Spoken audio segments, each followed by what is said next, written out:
Students, how are you? I hope you are fine. I am Hina Arsalan. इस field के अंदर तकरीबन मुझे 7 to 8 ईयर्स हो चुके हैं। सबसे पहले मैं अपना जो है ना वर्चुअल हाई स्कूल का आपका इंट्रोडक्शन देती हूँ कि वर्चुअल हाई स्कूल बेसिकली क्या है।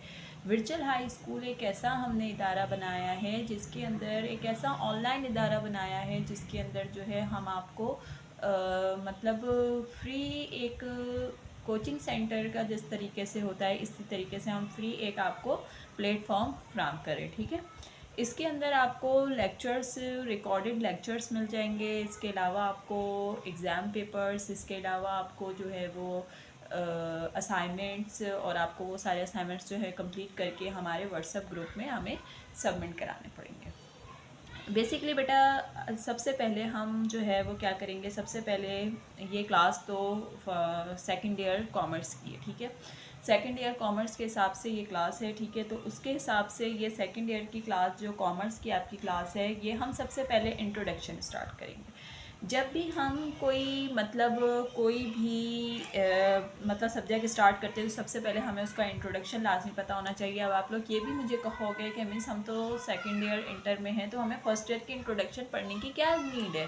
तो बेटा सबसे पहले बात ये कि आपको जो है वो सबसे ज़्यादा नीड इसलिए है वो क्योंकि जब तक आपको अल्फ़ाबेट्स इंग्लिश जब आप पढ़ते हैं, जब तक आपको अल्फ़ाबेट्स का पता नहीं होता तो आप किस तरीके से जो हैं वो वर्ड्स बनाएंगे और वर्ड्स के बाद आप सेंटेंसेस बनाएंगे। जब तक आपको सेंटेंसेस नहीं आएंगे आपको पूरा ऐसे आप किस तरीके से लिख सकते हो। ठीक है, तो सबसे पहले हमें अकाउंटिंग पढ़ने के लिए, चाहे वो आपकी फ़र्स्ट ईयर की अकाउंटिंग हो, सेकेंड ईयर की अकाउंटिंग हो, जो भी अकाउंटिंग हो, सबसे पहले आपको जो है वो उसकी इंट्रोडक्शन पढ़ना जो है वो हमें लाजमी है। ठीक है, सबसे पहले हम इंट्रोडक्शन में अकाउंटिंग की डेफिनेशन पढ़ते हैं कि what is accounting. Accounting basically है क्या? ज़ाहिर सी बात है, अकाउंटिंग क्या चीज़ है? It is a system of record. इसकी डेफिनेशन मैं 2 लाइनों में सिर्फ दे सकती हूँ आपको। ठीक है, ज़्यादा मैं डिटेल नहीं करती हूँ। ठीक है, मैं सिर्फ 1-2 लाइनों के अंदर आपको जो है वो मतलब इसकी एक डेफिनेशन मैंने बनाई दी है तो मैं वही दे देती हूँ। ठीक है, it is the system of record business transaction in a classified manner. एक ऐसा सिस्टम, ठीक है, एक ऐसा सिस्टम जिसके अंदर आप रिकॉर्ड करते। सिस्टम मीन्स यहाँ पे मैंने 4 वर्ड्स के अंदर जो ये डेफिनेशन पूरी जो है ना वो आपको एलिब्रेट कर दी है। ठीक है, तो सिस्टम मीन्स आपके पास क्या है? सिस्टम मीन्स आपके पास है वे ऑफ वर्किंग, काम करने का तरीका, एक ऐसा काम करने का तरीका ऑफ रिकॉर्ड। रिकॉर्ड मतलब क्या है? इंफॉर्मेशन। एक ऐसे काम करने का तरीका जिसमें आप है ना अपनी इंफॉर्मेशन को रिकॉर्ड करते हैं, मतलब इंफॉर्मेशन जो भी आपकी मालूमात होती है उसको रिकॉर्ड करते हैं। Record business transaction. Business transactions mean, transaction मतलब बेटा क्या होता है? ट्रांजेक्शन मतलब होता है जुमला। फॉर एग्जाम्पल मैं दिन के अंदर 100 जुमले बोलती हूँ। ठीक है, फॉर एग्जाम्पल मैं कहती हूँ कि आज मैंने जो है वो 50 रुपये की ये चीज़ मंगवाई, आज मैंने एक पेन ख़रीदा 50 रुपये का। तो ये जो ट्रांजेक्शन्स होती हैं, मतलब कोई सेंटेंस, अकाउंटिंग की लैंग्वेज के अंदर सेंटेंस को जो है वो ट्रांजेक्शन कहा जाता है। ठीक है, ट्रांजेक्शन समझने एक सेंटेंस है। ठीक है, तो आपकी ट्रांजैक्शन जो है वो पर्सनल भी हो सकती है और बिज़नेस भी होती है। ठीक है, जब भी हम अकाउंटिंग पढ़ते हैं तो सबसे पहले हमें ये बात पता होनी चाहिए कि मतलब हम यहाँ पे कोई पर्सनल बात नहीं करते हैं, हम यहाँ पे सिर्फ़ और सिर्फ किसकी बात की जाती है? बिज़नेस की बात की जाती है। ठीक है, बिज़नेस क्या है आपका?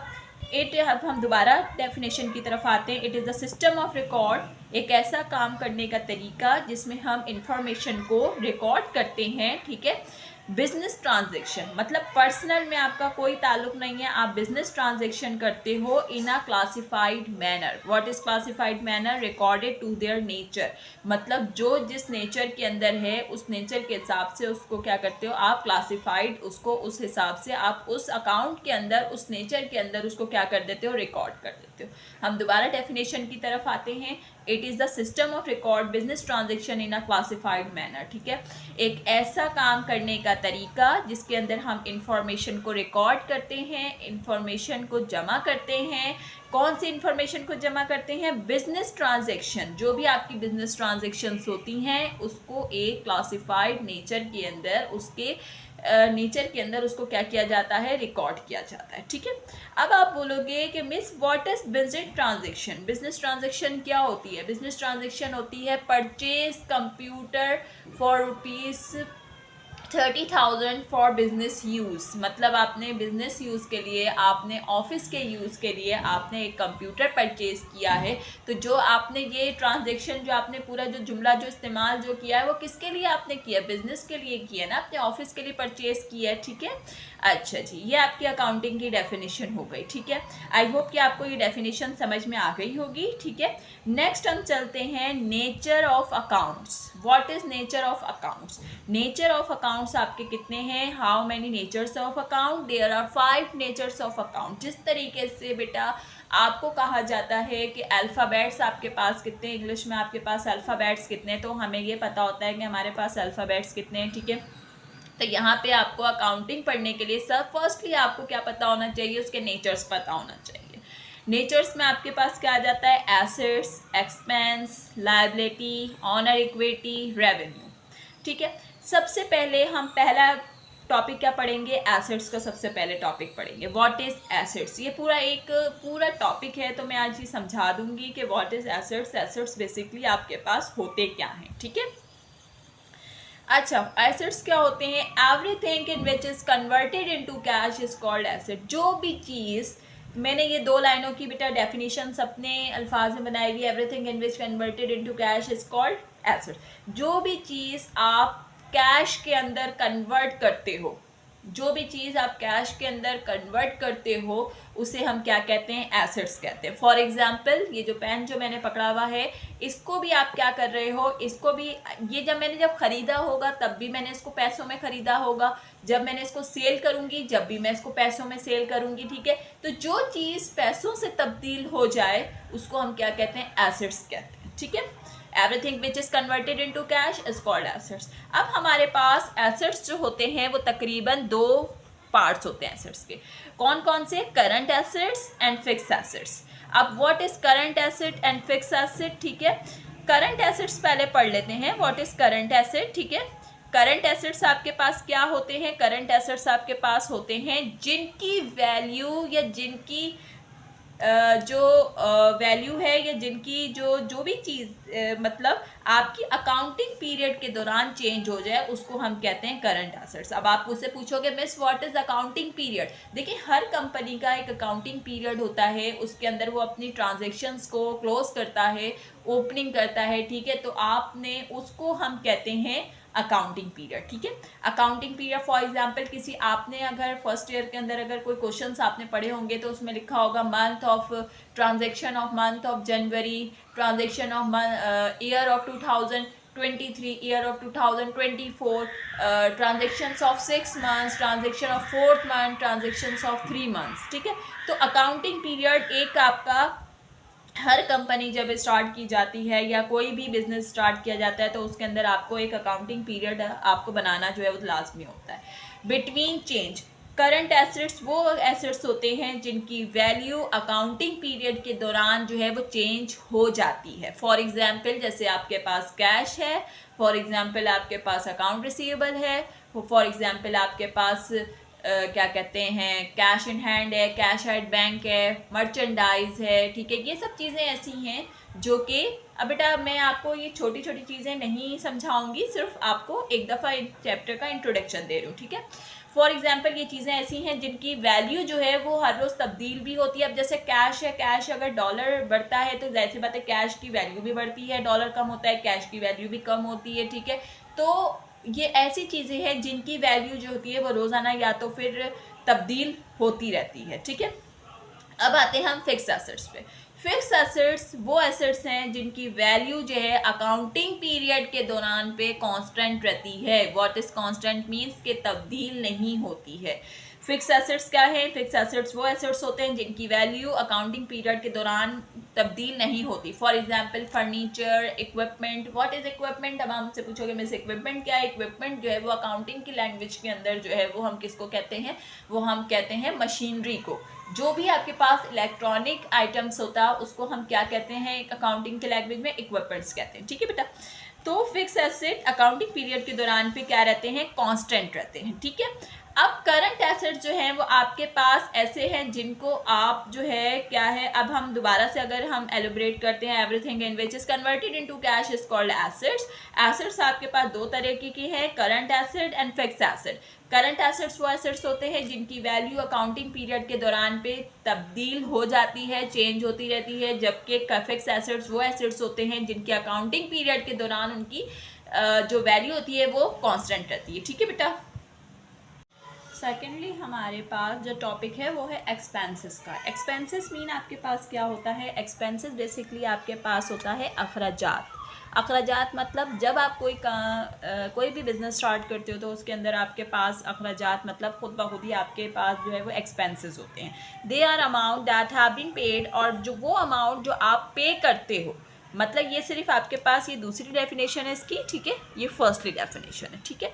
दे are amount that have been paid, वो अमाउंट जो आप पे करते हो। फॉर एग्जाम्पल आपके पास एक्सपेंसेस क्या क्या हो सकते हैं, फॉर एग्जाम्पल आपके पास एक्सपेंसेस जो हैं वो क्या क्या हो सकते हैं, आपके पास जो है वो एक्सपेंसेस बेसिकली बहुत सारे हो सकते हैं। आपके पास यूटिलिटी एक्सपेंस है, यूटिलिटी एक्सपेंस मतलब क्या, आपके पास जो बिलिंग वगैरह के एक्सपेंस है, रेंट एक्सपेंस है, अगर आपके पास जगह, अगर आपकी अगर जगह जो है वो आपके रेंट पे है तो रेंट एक्सपेंसेस हैं। आपके इंश्योरेंस एक्सपेंस है, आप अपने बिजनेस को इंश्योर करते हो तो इंश्योरेंस एक्सपेंस है। जो आपके पास लोग काम कर रहे हैं तो सैलरी एक्सपेंस है, ठीक है।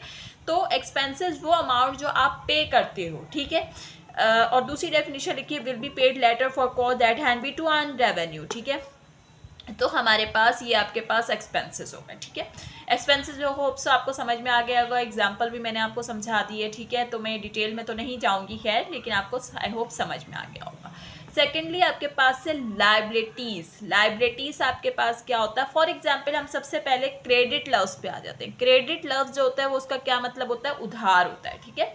उधार आपके पास अब दो तरीके के होते हैं। फॉर एग्जाम्पल नंबर 1, या तो फिर आप उधार किसी को देते हो या आप किसी से उधार लेते हो, ठीक है। अब देखें अकाउंटिंग के अंदर हमेशा अपने पे रख के जो भी केस आपके पास आए आप उसको हमेशा अपने के ऊपर रख के आप सॉल्व करेंगे, चाहिए सॉर्ट आउट उसका जो प्रॉब्लम करेंगे वो आप अपने ऊपर रख के करेंगे। फॉर एग्जाम्पल आपके पास लाइबिलिटीज़ है। लाइबिलिटीज़ मतलब या तो आप उधार देते हो या तो फिर आप उधार लेते हो, ठीक है। जो आप उधार किसी को दे रहे हो, जो आप उधार किसी को दे रहे हो वो हमारा कहलाता है एसेट्स, और उसको हम कहते हैं अकाउंट रिसीवेबल, ठीक है। जो आपको आप उधार किसी को दे रहे हो, और जो उधार आप किसी से ले रहे हो वो आपको कहलाता है अकाउंट पेबल, और उसको हम कहते हैं वो आपके पास आता है लाइबिलिटीज़ के अंदर, ठीक है बेटा। ये होप्स आपको ये समझ में आ गया होगा। नहीं आएगा तो आप बेटा मुझसे जो है वो आप व्हाट्सएप ग्रुप के ऊपर जो है रब्ता करें। तो हमारे पास जो भी क्वेश्चन आपको ना समझ में आए आप फ्रीली हमसे जो है रब्ता करें, हमारे व्हाट्सएप नंबर के ऊपर रब्ता करें, तो उस पर आपको जवाब जो है वो आपको दे दिया जाएगा। अच्छा, I liability is something a person और company owner usually sum of money, मतलब आप किसी से मतलब पैसे, सम ऑफ मनी आप जो किसी से लो, ठीक है। ऑनर जो कंपनी का है वो किसी से मतलब पैसे वगैरह ले, ठीक है। फॉर एग्जांपल नंबर 1 है आपके पास बैंक लोन, जो आप बैंक से उधार लेते हो, ठीक है। मतलब बैंक से आपने पैसे उधार पे लिए हैं, ठीक है, तो ये बैंक लोन होता है। दूसरी चीज़ होती है आपके पास परचेजेस। परचेजेस ऑन अकाउंट, ऐसा लफ्ज़ आपको फर्स्ट ईयर में पढ़ने को बहुत मिला होगा, ऑन अकाउंट, ठीक है। ऑन अकाउंट मतलब क्या होता है, उधार ही होता है कि फॉर एग्जांपल आपके पास एक ट्रांजैक्शन आती है, purchase computer for ₹30,000 on account. आपने कंप्यूटर परचेज किया है ऑन अकाउंट के ऊपर, मतलब उधार के ऊपर, ठीक है। तो ये जो दो कंडीशन है ना, ये आपकी क्या है बेटा, ये आपकी जो है वो लाइबिलिटीज़ पे आ जाती हैं, ठीक है। मैंने आपको उधार समझा दिया। उधार आपके दो तरीके के होते हैं, एक तो या तो उधार आप किसी को देते हो या आप किसी से उधार जो है वो लेते हो, ठीक है। जो आप उधार किसी को देते हो वो अकाउंट रिसीवेबल में शो होगा, और अकाउंट रिसीवेबल हमारा नेचर वाइज क्या है आपको पता है, एसेट्स है, ठीक है। लायबिलिटी, जो उधार आप किसी से लेते हैं, मतलब आप किसी से पैसे आप लेते हैं, सम ऑफ मनी आप किसी से ओन करते हैं, तो वो हमारा कहलाता है लायबिलिटीज़ कहलाता है। और लायबिलिटीज़ बेसिकली क्या है, वही आपका उधार के अंदर आ जाता है, ठीक है बेटा। अब नेक्स्ट टॉपिक है हमारे पास, दो टॉपिक्स बचे हैं, ऑनर इक्विटी या रेवेन्यू। ऑनर इक्विटी बेसिकली इसको बेटा दूसरे अल्फाज में हम कैपिटल भी कहते हैं, इसको दूसरे अल्फाज में हम इन्वेस्टमेंट भी कहते हैं, ठीक है। तो जब हम कोई कंपनी या कोई पार्टनरशिप या कोई बिजनेस जब भी हम स्टार्ट करते हैं तो सबसे पहले हमें कैपिटल की, इन्वेस्टमेंट की, पैसों की ज़रूरत होती है, ठीक है। पैसों के बगैर आपको कोई बिजनेस जो है वो स्टार्टअप नहीं हो सकता, चाहे वो पैसे 1000 रुपये हों या तो फिर आपके 10,000 हो या लाख हो या जितने भी हों, XYZ, ठीक है। तो ऑनर इक्विटी इज एंचुअली the owner right to the asset of the business. मतलब ऑनर इक्विटी पैसों की सूरत में ही नहीं होता है। फॉर एग्जांपल किसी भी किस्म का आपको एसेट जो है वो कंपनी के अंदर जो है वो आपको मतलब इन्वेस्ट करना पड़ता है। इन्वेस्ट मतलब लगाना पड़ता है। फॉर एग्जांपल अब जैसे 3 बंदे हैं तो तीनों बंदों ने, अब जैसे 3 बंदे हैं ABC, अब इन तीनों ने मिलके एक बिजनेस स्टार्टअप लिया, ठीक है। अब इन तीनों ने मिलके क्या किया, एक बिजनेस स्टार्ट किया, ठीक है। बिजनेस स्टार्ट करने के लिए ए ने कहा कि मैं जो हूँ वो आपको 10,000 रुपये इसका बिजनेस के अंदर देता हूँ, ठीक है। बी ने कहा कि मैं जो हूँ ना, मतलब इस जो बिल्डिंग है इसका, ये बिल्डिंग मैं आपको देता हूँ, ठीक है, बिजनेस स्टार्ट करने के लिए। और सी वाले ने कहा कि मैं आपको ट्रांसपोर्ट के लिए जो है वो आपको कार्स वगैरह या जो भी डिलीवरी ट्रक वगैरह वो आपको फराहम करता हूँ, ठीक है। तो बेटा ऑनर इक्विटी में इन्वेस्टमेंट जो है वो सिर्फ कैपिटल की सूरत में नहीं हो सकती। इन्वेस्टमेंट जो है वो आपकी किसी सूरत में, किसी भी एसेट्स की सूरत में हो सकती है। फॉर एग्जांपल या तो बिल्डिंग हो सकती है, किसी भी सूरत में वो फर्नीचर कर सकता है, इक्विपमेंट कर सकता है, ठीक है। जो चीज़ जो पार्टनर लगाएगा वो उसको हम क्या कहते हैं, इन्वेस्टमेंट कहते हैं। Honour equity capital, capital means investment हो गया, ठीक है बेटा। अच्छा जी, फिर आपके पास लास्ट टॉपिक पे आते हैं रेवेन्यू। और रेवेन्यू का दूसरा जो नाम है वो है आपके पास इनकम। बेसिकली इनकम क्या चीज़ है, इनकम मतलब पैसे का आपके पास आना। फॉर एग्जाम्पल आप किसी को सर्विस, इसको 3 अल्फाज आप याद कर लें, सर्विस, प्रोवाइड, अर्न। आप किसी को सर्विस जो है वो प्रोवाइड करते हो, सर्विस मतलब किसी को कोई काम करके देते हो और उससे आप पैसा कमाते हो। फॉर एग्जाम्पल मेरा एक स्कूल है, ठीक है, मैं बच्चों को स्कूल में क्या कर रही हूँ, एक सर्विस दे रही हूँ, ठीक है। बच्चों को पढ़ा रही हूँ, बच्चों को सर्विस दे रही हूँ, बच्चों को पढ़ाने की सर्विस दे रही हूँ, ठीक है।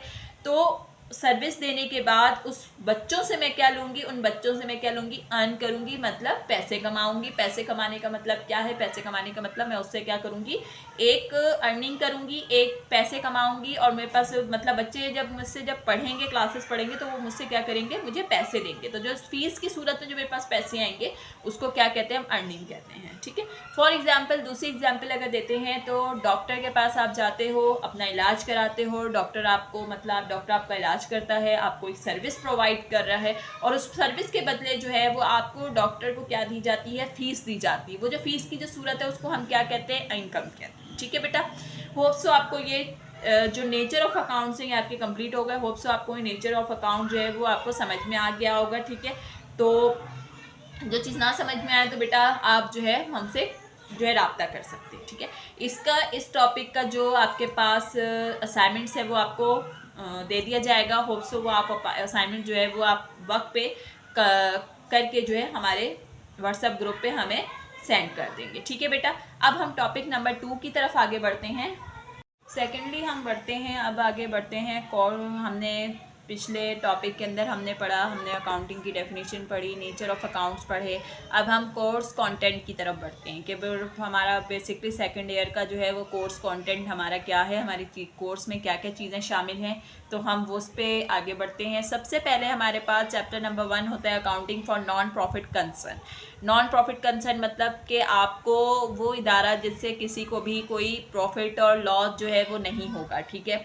तो ये एक ऐसा इदारा होता है जैसे NGOs वगैरह होते हैं, जैसे आपके पास जो NGOs वगैरह हैं, जो आपके पास गवर्नमेंट स्कूल है, गवर्नमेंट के ग्राउंड्स हैं या तो फिर प्ले ग्राउंड्स हैं ऐसे, ठीक है। तो उसके जो है ना मतलब उसकी नॉन प्रॉफिट कंसर्न उसकी पूरे आपने पूरी डिटेल देनी होती है, ठीक है। अच्छा, नंबर 1 इसके अंदर क्या क्या चीज़ें होती हैं, इसके अंदर आपके पास होता है receipt and payment, receipt and payment summary, ठीक है। रिसिप्ट एंड पेमेंट समरी बनाई जाती है, ठीक है। उसके बाद इसके अंदर 2 चीज़ें होती है, एक रिसिप्ट एंड पेमेंट समरी बनती है या तो इसकी बैलेंस शीट बनती है, ठीक है। तो बेसिकली इसके अंदर पेपर के अंदर जो आपके पास चीज़ आती है वो आपके पास सिर्फ आती है रिसिप्ट एंड पेमेंट समरी आती है। बैलेंस शीट बहुत ऐसे कम केसेस होते हैं जिसके अंदर आपके पास बैलेंस शीट आती है, अदरवाइज बैलेंस शीट इसके अंदर नहीं आती। देन उसके पास सेकेंडली आपके पास होता है इसके अंदर अकाउंटिंग फॉर सेकेंड टॉपिक है आपके पास। फर्स्ट टॉपिक मैंने आपको बता दिया, सेकेंड टॉपिक आपके पास है अकाउंटिंग फॉर इनकम्प्लीट रिकॉर्ड्स, जिसको हम सिंपल अल्फाज में सिंगल एंट्री भी कहते हैं। इनकम्प्लीट रिकॉर्ड तो नहीं सुना होगा, बेसिकली चैप्टर ही कहलाता है, सिंगल एंट्री का कहलाता है, ठीक है। अच्छा, इसके अंदर भी आपको दो चीज़ें बनानी होती हैं। एक आपको बनाना होता है, तीन चीज़ें आपने होती हैं इसके अंदर। कंप्यूटेशन टू फाइंड आउट क्या चीज़ निकालता होता है, कैपिटल निकालने होते हैं, कैपिटल एट एंड और कैपिटल एट स्टार्ट, ये दो चीज़ें आपको निकालनी होती है, ठीक है। कैपिटल एट एंड और कैपिटल एट स्टार्ट आपको निकालना होता है, ठीक है। उसके बाद आपको प्रॉफिट और लॉस की आपको समरी बनानी होती है, ठीक है, जिसको हम प्रॉफिट और लॉस की आपको प्रॉफिट और लॉस की समरी बनानी होती है, ठीक है। प्रॉफिट एंड लॉस की समरी बनानी होती है। And number 3 statement of affair, statement of affair भी इसको कहते हैं, ठीक है। और इसके अलावा जो स्टेटमेंट ऑफ अफेयर के अलावा इसको हम क्या कहते हैं, बैलेंस शीट भी कहते हैं, ठीक है। बैलेंस शीट कहो या स्टेटमेंट ऑफ अफेयर कहो, एक ही बात है, ठीक है, उसमें कोई वो नहीं है। अच्छा, उसके बाद हमारे पास टॉपिक्स आ जाता है, एक थर्ड आपके पास चैप्टर आता है पार्टनरशिप का। और आपके पास ये जो सेकंड चैप्टर जो है ना, अकाउंटिंग फॉर इनकम्प्लीट रिकॉर्ड मतलब सिंगल एंट्री, जिसे हम दूसरे अल्फाज में सिंगल एंट्री कहते हैं, तो ये टॉपिक आपके पास जो है वो लाजमी एक सवाल इसमें से आपके पास आएगा, एक सवाल आपके पास इसमें से आएगा, ये दो टॉपिक आपके कन्फर्म है, ठीक है। थर्ड आपके पास टॉपिक आता है पार्टनरशिप का। पार्टनरशिप के अंदर से आपके पास 5 टॉपिक्स हैं, उन 5 टॉपिक्स में से आपके पास 4 टॉपिक तो लाजमी आएंगे, मतलब आधे से ज़्यादा जो पेपर आपके पास आता है वो पार्टनरशिप के अंदर से आता है। 50% पेपर आपका पार्टनरशिप के अंदर से आता है। पार्टनरशिप के अंदर क्या है, formation, distribution of profit and loss, profit loss. Third आपके पास रिटायरमेंट। फोर्थ आपके पास एडमिशन, फिर उसके बाद फिफ्थ आपके पास लिक्विडेशन, ठीक है।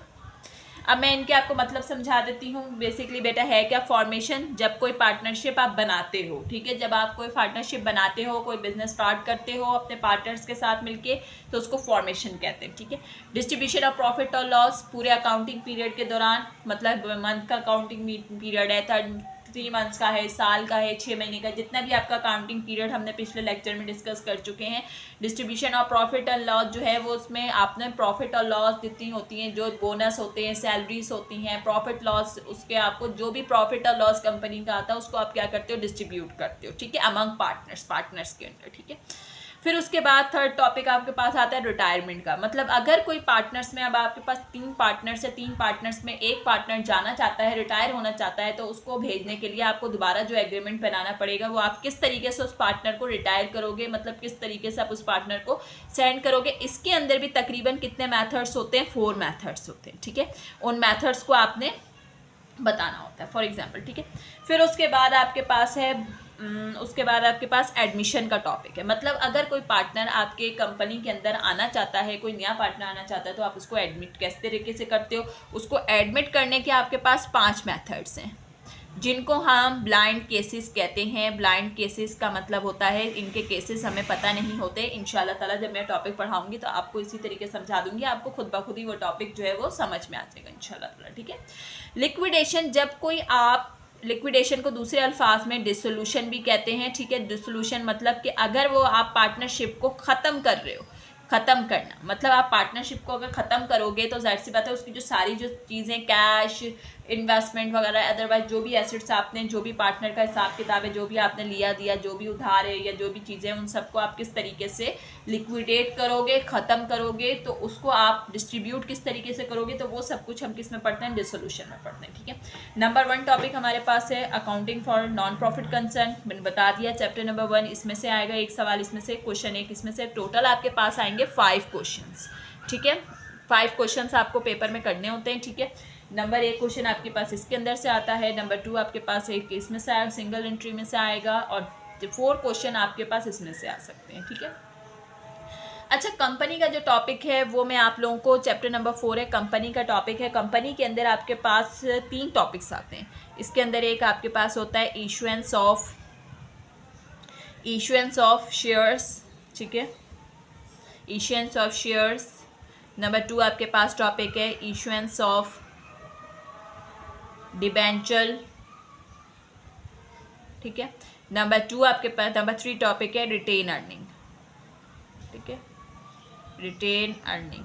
तो ये तीनों टॉपिक्स मैं स्किप करा देती हूँ अपने स्टूडेंट्स को, मैं ये 3 टॉपिक नहीं कराती, क्योंकि जब मेरे पास इतने ही टॉपिक में जब क्लियर हो जाता है तो मैं ये टॉपिक कराने का मेरा कोई जवाब नहीं होता, ठीक है। तो मैं ये टॉपिक आपको जो है वो स्किप ही कराऊंगी। मैं पहले ही बता देती हूँ अपने स्टूडेंट्स को कि मैं क्या चीज़ स्किप कराऊंगी और क्या चीज़ स्किप नहीं कराऊंगी, ठीक है। फिर आपके पास नेक्स्ट चीज़ होती है डेप्रिसिएशन। क्वेश्चन ये आपके पास आता है लॉन्ग में आता है, ये आपके पास बाकी जो हमने ऊपर पढ़े वो शॉर्ट में आता है, एडमिशन का टॉपिक लॉन्ग में एक सवाल आता है, बाकी जो है ये आपके पास डेप्रिसिएशन का जो टॉपिक है वो आपके पास लॉन्ग में आता है। डेप्रिसिएशन के अंदर हम क्या क्या पढ़ते हैं, हम डेप्रिसिएशन के अंदर पढ़ते हैं कि how to compute depreciation. Depreciation बेटा क्या कहते हैं, डेप्रिसिएशन बोलते हैं कि ये एक कॉन्ट्रा एक्सपेंस का अकाउंट है। डेप्रिसिएशन क्या है, एक कॉन्ट्रा एक्सपेंस का अकाउंट है। फॉर एग्जांपल कि आपके पास एक फर्नीचर है, उसको पूरा 1 साल गुजर गया है, एक अकाउंटिंग पीरियड गुजर गया है, तो उस फर्नीचर की वैल्यू कम होगी या तो ज़्यादा होगी। जाहिर सी बात है, जब आपने 1 साल वो फर्नीचर को इस्तेमाल कर लिया है, उसके बाद ये जो मतलब आपके पास जो फर्नीचर है उसकी वैल्यू क्या होगी, कम होगी, ठीक है। तो उसको किस तरीके से कम होगी या किस तरीके से निकलेगी, उसको निकालने के आपके पास कंप्यूट 7 मेथड्स हैं, ठीक है। जिसके अंदर पेपर के अंदर आपके पास कितने मेथड्स आते हैं, 4 मेथड्स आते हैं, ठीक है। तो वो मेथड्स आपको सिखा दिए जाएंगे, 7 मेथड्स हैं, ठीक है। आपको सबसे पहले इसके अंदर सीखना है 7 मेथड सीखने हैं, हाउ टू कंप्यूट डेप्रिसिएशन, के डेप्रिसिएशन को किस तरीके से निकाला जाता है, ठीक है। 7 मेथड्स होते हैं उसके, ठीक है। उसके बाद आपके पास सेकेंडली इसके अंदर टॉपिक होता है एडजस्टिंग एंट्रीज़ का। एडजस्टिंग एंट्रीज़ बनानी होती हैं, 2 लाइनों की एक जैसी एंट्रीज़ होती हैं, ठीक है, तो उसका मसला नहीं। थर्डली आपके पास टॉपिक होता है इसके पास आपके अंदर क्लोजिंग एंट्रीज़ का। क्लोजिंग एंट्रीज़ मतलब क्या होती हैं आपकी, कि आपने वो अकाउंट को एडजस्टिंग को आपने क्लोज किस तरीके से करना है, ये भी आपके पास एक रटी रटाई होती है, ठीक है। अच्छा, इसकी आपके पास नेट कॉस्ट ऑफ मशीन, जो आपके पास कॉस्ट, आपके पास जो भी एसेट्स है, नेट कॉस्ट ऑफ एसेट जो भी आपके पास। अच्छा, ये जो डेप्रिसिएशन होता है ये टोटली काम ही फिक्स एसेट पे होता है, ठीक है। तो आपके पास जो कॉस्ट ऑफ मशीन है, जो आपके पास फिक्स एसेट है, उसकी कॉस्ट निकालनी होती है, नेट कॉस्ट ऑफ मशीन निकालनी होती है, सही है। फोर्थली इसके अंदर लेजर का अकाउंट बनता है, ठीक है। फिफ्थली इसके अंदर बैलेंस शीट बनती है, ठीक है। तो ये आपके पास टोटल जो आपके पास है ना, ये आपके पास पूरी आपके पास क्या आ गई है, एक पूरा कंटेंट आ गया, ठीक है। तो सबसे पहले मैंने आपको बताया है कि सबसे पहले accounting for non profit concern, then accounting for incomplete records, partnership के 5 टॉपिक्स, ठीक है। उसके बाद कंपनी का टॉपिक मैं पहले ही बता देती हूँ कि मैं स्किप करा दूंगी। देन उसके बाद डेप्रिसिएशन का टॉपिक। हम पहला टॉपिक ही बेटा स्टार्ट जो करेंगे, सबसे पहला टॉपिक, हम सबसे बड़ा वाला टॉपिक जो है वो डेप्रिसिएशन ही स्टार्ट करेंगे इंशाल्लाह ताला। हमारी नेक्स्ट क्लास के अंदर जो है वो सबसे पहले आपके पास कौन सी आएगी, आपके पास डेप्रिसिएशन का टॉपिक आएगा, ठीक है। सो इसके अलावा बेटा हम जो है, अगर आपको कोई सवाल पूछना हो या कोई भी क्वेश्चन पूछना हो तो है ना, आप हमसे रब्ता कर सकते हैं, ठीक है। व्हाट्सएप ग्रुप पे रब्ता कर सकते हैं, तो इंशाल्लाह ताला आपको उसका एक बिल्कुल प्रॉपर तरीके से आपको आंसर जो है वो दे दिया जाएगा, ठीक है। और उसके अलावा बेटा आपको किस तरीके से लेक्चर समझ में आया है, नहीं आया है, आप हमें जो है वो कमेंट में बताएं, आप हमें लेक्चर ग्रुप में बताइए, ठीक है। हमारे ये जो व्हाट्सएप का जो चैनल है, ये जो हमारे पास यूट्यूब का जो चैनल है, इसको जो है आप कमेंट करें, शेयर कीजिए, लाइक कीजिए और इसके अंदर सब्सक्राइब लाजमी कीजिए, ठीक है। और सबसे पहली बात कि बेटा आप वीडियो जो है वो फुल एंड कंप्लीट देखिए, जो भी आपके पास वीडियोस आ रही हैं वो आप फुल एंड कंप्लीट देखिए, ताकि जो है वो आपके पास कोई जो कंटेंट है वो आपके पास रह ना जाए, ठीक है बेटा। आई होप कि आपको समझ में आ गया होगा। तो इंशाल्लाह ताला हम नेक्स्ट टॉपिक के अंदर, डेप्रिसिएशन के टॉपिक के अंदर, हम आपके साथ इंशाल्लाह ताला जो है वो आपसे दोबारा राब्ता करेंगे, ठीक है बेटा। ओके, जज़ाकिल्लाह, अल्लाह हाफिज़, और इंशाल्लाह ताला फिर आपसे मुलाकात होगी।